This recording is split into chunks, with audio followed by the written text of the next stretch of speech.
Hello everyone, welcome to my channel KCC commerce classes. आज हम objective type question की third video लेकर आए हैं। चलिए तो शुरू करते हैं। ये ऑब्जेक्टिव टाइप क्वेश्चन हमारे रहेंगे retirement and death of a partner. तो फर्स्ट है हमारा, is the correct option. Undistributed profit and reserve are transfer to. तो जो अनडिस्ट्रीब्यूटेड प्रॉफिट और ये रिजर्व जो होता है वो कहाँ ट्रांसफर किया जाता है? कैश अकाउंट में, बैंक अकाउंट में, capital account of partners, profit and loss account. तो इसका सही आंसर रहेगा कैपिटल अकाउंट ऑफ पार्टनर। क्या रहेगा इसका सही answer? Capital account of partner.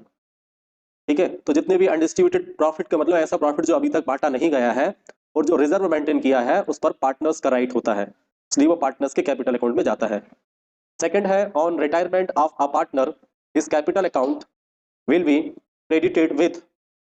मतलब ऑन रिटायरमेंट ऑफ पार्टनर मतलब जब पार्टनर रिटायरमेंट लेता है इस capital account will be credited, तो उसका जो कैपिटल अकाउंट होता है वो क्रेडिट होता है गुडविल में उसका जितना हिस्सा होता है। तो इसका सही ऑप्शन रहेगा हिज शेयर ऑफ गुडविल। ठीक है स्टूडेंट्स, उसके बाद नंबर थर्ड पे आते हैं। Abhishek Rajat and Vivek their profit and loss in the ratio of 5:3:2। If Vivek retire, Vivek ने रिटायरमेंट लिया है from the firm, new profit sharing ratio between Abhishek and Rajat will be. देखिए, आपको इसमें कुछ भी नहीं करना है, ना कोई इसमें आपको रफ कोई कैलकुलेशन करना है, अपनी प्रॉफिट शेयरिंग रेशियो निकालो। इसमें एक हमारी ट्रिक है वो काम करेगी। जब भी इस टाइप का आपको दिया हो कि अभिषेक, रजत और विवेक मतलब तीन पार्टनर हैं और कोई पार्टनर मान के चलो एक पार्टनर फर्म से रिटायरमेंट ले रहा है, कौन ले रहा है? विवेक। विवेक का मतलब ये पांच किसको रिप्रेजेंट कर रहा है? अभिषेक को। तीन किसको रिप्रेजेंट कर रहा है? रजत को। विवेक ने रिटायरमेंट लिया है, इसका हिस्सा हटा दो, रिमेनिंग जो बचता है वही न्यू रेशियो होता है और वही गाइनिंग रेशियो होता है। ये भी मैं आपको बता दूं, कुछ नहीं करना है इसमें। 5:3 जो है वही आपका न्यू प्रॉफिट शेयरिंग रेशियो रहेगा। तो इसका आंसर क्या रहेगा? 5:3 रहेगा। ठीक है, उसके बाद फोर्थ है, on retirement of a partner share of other partner. ये बोल रहे हैं कि जब पार्टनर रिटायरमेंट लेता है तो शेयर ऑफ अदर पार्टनर, तो अदर पार्टनर का जो शेयर है वो क्या होता है? इंक्रीज होता है, डिक्रीज होता है? इंक्रीज और डिक्रीज दोनों होता है। और डी है नन ऑफ दिस, तो भाई इंक्रीज होता है, तो इसका आंसर रहेगा ए वाला, इंक्रीज रहेगा। उसके बाद फिफ्थ है, share of retiring partner includes. अब ये बोल रहे हैं कि जो रिटायरिंग पार्टनर है उसमें क्या क्या इंक्लूड होता है यदि वो फर्म से रिटायरमेंट लेता है? तो goodwill and share in profit. तो ये बोल रहे हैं कि गुडविल और प्रॉफिट में हिस्सा अकेला रहेगा, तो ये तो हो ही नहीं सकता है। ठीक है, और भी मिलता है उसको। सेकंड है capital, goodwill and salary. D है capital, goodwill and share of profit. और डी है capital, goodwill, salary, share in profit and revaluation profit. तो भाई ये सब कुछ मिलता है। ठीक है, कैपिटल भी मिलेगी, गुडविल में हिस्सा भी मिलेगा, यदि वो सैलरी बेसिस पे काम कर रहे हैं तो सैलरी भी मिलेगी, प्रॉफिट में हिस्सा भी मिलेगा, और फर्म की जो एसेट्स और लाइबिलिटीज का रीवैल्यू करते हैं उस पर यदि प्रॉफिट जनरेट होता है तो वो भी मिलेगा। तो इसका राइट आंसर रहेगा डी। फिफ्थ के बाद अब आ जाइए सिक्स पर। सिक्स है, if the amount is not paid to the representative of deceased partner then what percent per annum is to be give as interest. तो ये डिक्रीज्ड नहीं है, ये डिसीड्स पार्टनर है, ये रॉन्ग है बेटा। ये डिसीड्स पार्टनर, डिसीड्स पार्टनर्स का मतलब क्या होता है? डिसीड्स पार्टनर का मतलब मरा हुआ पार्टनर, जिस पार्टनर्स की डेथ हो गई है। ठीक है, तो ये बोल रहे हैं कि यदि कोई पार्टनर जो है उसकी डेथ हो जाती है और उसका जो रिप्रेजेंटेटिव है, जिसे लीगल रिप्रेजेंटेटिव्स भी बोलते हैं, तो उसको हमें पेमेंट करना होता है। ठीक है, तो if the amount is not paid, यदि हम उसको अमाउंट लमसम नहीं दे रहे हैं, इकट्ठा अमाउंट हम उसके जो डिसीड्स पार्टनर है, मरा हुआ पार्टनर है, उसको यदि रिप्रेजेंटेटिव जो है उसको यदि हम इकट्ठा अमाउंट नहीं दे रहे हैं, तो उस कंडीशन में ये बोल रहे हैं कि कितना जो है परसेंट इंटरेस्ट हमें देना पड़ेगा। तो partner then what percent per annum is to be given as interest. तो इसका आंसर रहेगा 6%। ठीक है, यदि ना भी लिखा हो पार्टनरशिप डीड में तो भी 6% पर एनम इंटरेस्ट हमें उसके जो लीगल, उसका जो नॉमिनी है, उसके जो लीगल रिप्रेजेंटेटिव्स है, उसको 6% पर एनम इंटरेस्ट हमें देना पड़ेगा प्रिंसिपल अमाउंट पर, जो आउटस्टैंडिंग अमाउंट होता है एवरी ईयर, जो आउटस्टैंडिंग अमाउंट है एवरी ईयर उस पर हमें 6% पर एनम इंटरेस्ट देना पड़ता है। प्रिंसिपल अमाउंट तो देना ही पड़ता है, इंटरेस्ट भी देना पड़ता है। उसके बाद है फिल इन द ब्लैंक्स में आ जाइए। By gaining ratio, by gaining ratio there is are dash dash in the ratio of remaining partner. तो ये बोल रहे हैं कि gaining ratio, by gaining ratio there is a in the ratio of remaining partner. तो remaining partner का जो ratio है वो क्या होगा? By gaining ratio there is a, तो इसका आंसर आएगा डिक्रीज, है ना।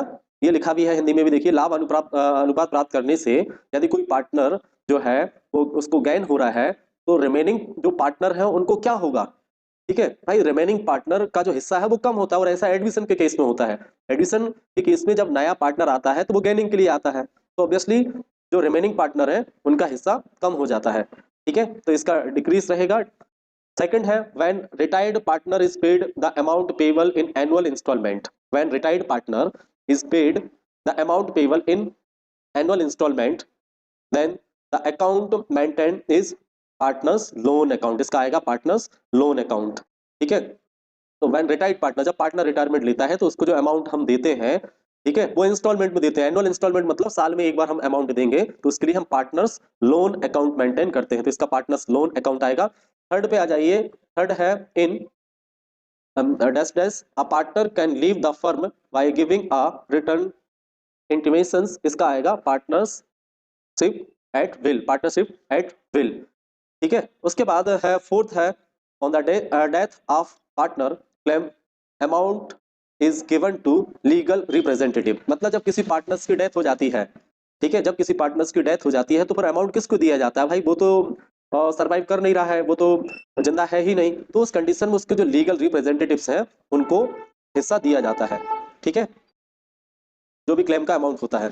उसके बाद नंबर फिफ्थ है life insurance, life insurance reserve fund is transfer to partners capital account, इसका आएगा पार्टनर्स कैपिटल अकाउंट, ठीक है। उसके बाद अब आ जाते हैं हम ट्रू एंड फॉल्स पर। Retiring partner has no right over the amount of goodwill, तो ये बोल रहे हैं कि रिटायरिंग पार्टनर का गुडविल पर कोई राइट नहीं होता है। भाई ये बात नहीं है, रिटायरिंग पार्टनर का राइट होता है, गुडविल में हिस्सा होता है, इसलिए ये हमारा फॉल्स रहेगा, ठीक है। उसके बाद सेकंड है रिटायरिंग पार्टनर, अब रिटायरिंग पार्टनर या डिसीट्स पार्टनर, डिसीट्स पार्टनर का मतलब होता है मरा हुआ पार्टनर जिस पार्टनर की डेथ हो गई है, may be paid in one lump sum और इंस्टॉलमेंट विथ इंटरेस्ट, तो बिल्कुल सही है, ये ट्रू है। रिटायरिंग पार्टनर हो या जिस पार्टनर्स की डेथ हो गई है उसको जो पेमेंट दी जाती है या तो लमसम दी जाती है या फिर इंस्टॉलमेंट में दी जाती है इंटरेस्ट के साथ, ठीक है। थर्ड सेकंड हो गया, अब थर्ड पे आ जाते हैं। थर्ड पर है हमारा retired partner can also be paid by annuity, क्या रिटायर्ड पार्टनर को एन्युटी के द्वारा भी पेमेंट किया जाता है, ट्रू है, बिल्कुल सही है। उसके बाद फोर्थ है हमारा A B and C are collaborates in 3:2:1 respectively, B retire, ये बोल रहे हैं बी ने रिटायरमेंट ले लिया है, the new ratio of A and C will be 3:2, तो ये मैंने आपको पहले भी बताया कि बी ने रिटायरमेंट ले लिया तो इसका हिस्सा हटा दो, रिमेनिंग पार्टनर जो रहेंगे उसका बन रहा है 3:1, भाई नया रेशियो तो 3:1 आना चाहिए और ये लिख रहे हैं 3:2, इसका मतलब ये फॉल्स है, ठीक है, 3:2 नहीं होगा, 3:1 होगा, ये फॉल्स है, ठीक है। उसके बाद अब है हमारा वन वर्ड, वन वर्ड में to whom the amount is paid on the death of a partner, तो पार्टनर की डेथ पर अमाउंट किसे दिया जाता है, तो भाई किसको दिया जाता है पार्टनर्स की जब डेथ होती है, बताइए आप, ये दिया जाता है लीगल रिप्रेजेंटेटिव्स, ठीक है, उसके जो लीगल रिप्रेजेंटेटिव्स है, नॉमिनी है, उनको वो अमाउंट दिया जाता है। उसके बाद है which account is opened when payment is given to a partner by annuity method, annuity method से पार्टनर को जो अमाउंट दिया जाता है, ठीक है, एन्युटी मेथड से जो पार्टनर को अमाउंट दिया जाता है उसके लिए कौन सा अकाउंट मेंटेन करते हैं, विच अकाउंट इज ओपन, कौन सा अकाउंट ओपन करते हैं, when payment is given to a partner by annuity method, तो इसका आंसर रहेगा annuity suspense account, annuity suspense account, ठीक है। उसके बाद नंबर फोर्थ जो है the profit sharing ratio of A, B and C is 5/10, 6/20, 4/20. What will be the new profit sharing ratio if C retire? तो सबसे पहले आप इनका डिनोमिनेटर सेम कर लें, यहाँ 6/20 है, यहाँ 4/20 है, लेकिन यहाँ 5/10 है, तो डिनोमिनेटर सेम करने के लिए हम क्या करेंगे, 2 का मल्टीप्लाई ऊपर करेंगे, 2 का नीचे करेंगे, तो ये आ जाएगा 10/20, मतलब इनका रेशियो हो गया 10:6:4। और मैंने अभी आपको बताया था कि कौन सा पार्टनर रिटायरमेंट ले रहा है, the profit sharing ratio of A B C, तो 10:6:4 है। What will be the new profit sharing ratio if C retire, तो सी ने रिटायरमेंट लिया है, सी का कहाँ का हिस्सा है, ये लास्ट वाला, इसका हिस्सा हटा दो, तो 10:6 बचेगा, इसको और हम छोटा कर सकते हैं, 2 5 जा 10 और 2 3 जा 6, तो 5:3, इसका आप बस डायरेक्ट आपको लिखना है, इसका आंसर रहेगा न्यू प्रॉफिट शेयरिंग रेशियो रहेगा 5:3। और यही ट्रिक आपको बता दूं, यही गेनिंग रेशियो होता है, यही न्यू रेशियो होता है, यही गेनिंग रेशियो होता है। ठीक है, उसके बाद फिफ्थ है Avika, Mahi and Khushi are partners sharing profits in the ratio 5:3। Mahi retire from the firm, Mahi ने रिटायरमेंट ले लिया, मतलब ये वाला पार्टनर, कौन सा, ये वाला, इसका हिस्सा आप हटा दीजिए। Mahi retire from the firm, what will be the new profit sharing ratio, बचा कौन सा, 5:2। तो यही हमारा आंसर रहेगा, न्यू प्रॉफिट शेयरिंग रेशियो रहेगा 5:2। उसके बाद अब आ जाते हैं मैच द कॉलम पर। मैच द कॉलम में if amount due to retired partner is not paid in cash then that, क्या आएगा इसका, इसका आपका फर्स्ट का ये रहा, फर्स्ट का सी वाला आएगा, ये फर्स्ट का है।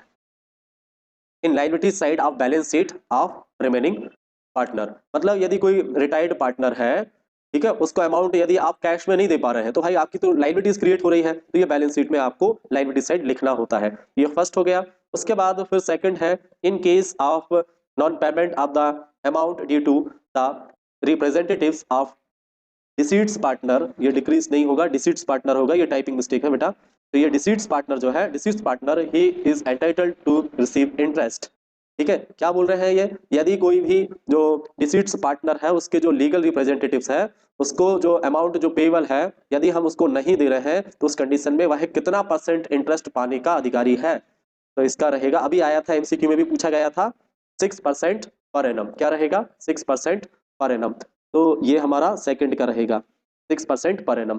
थर्ड है on the death of a partner his share is paid to, मतलब पार्टनर की डेथ पर उसके हिस्से का पेमेंट कर दिया जाता है, किसको कर दिया जाता है भाई, ठीक है, तो ये कर दिया जाता है किसको, लीगल रिप्रेजेंटेटिव्स, उसके लीगल रिप्रेजेंटेटिव्स कहाँ आएगा, ये है हमारा थर्ड का लीगल रिप्रेजेंटेटिव्स, इसका आंसर रहेगा लीगल रिप्रेजेंटेटिव्स।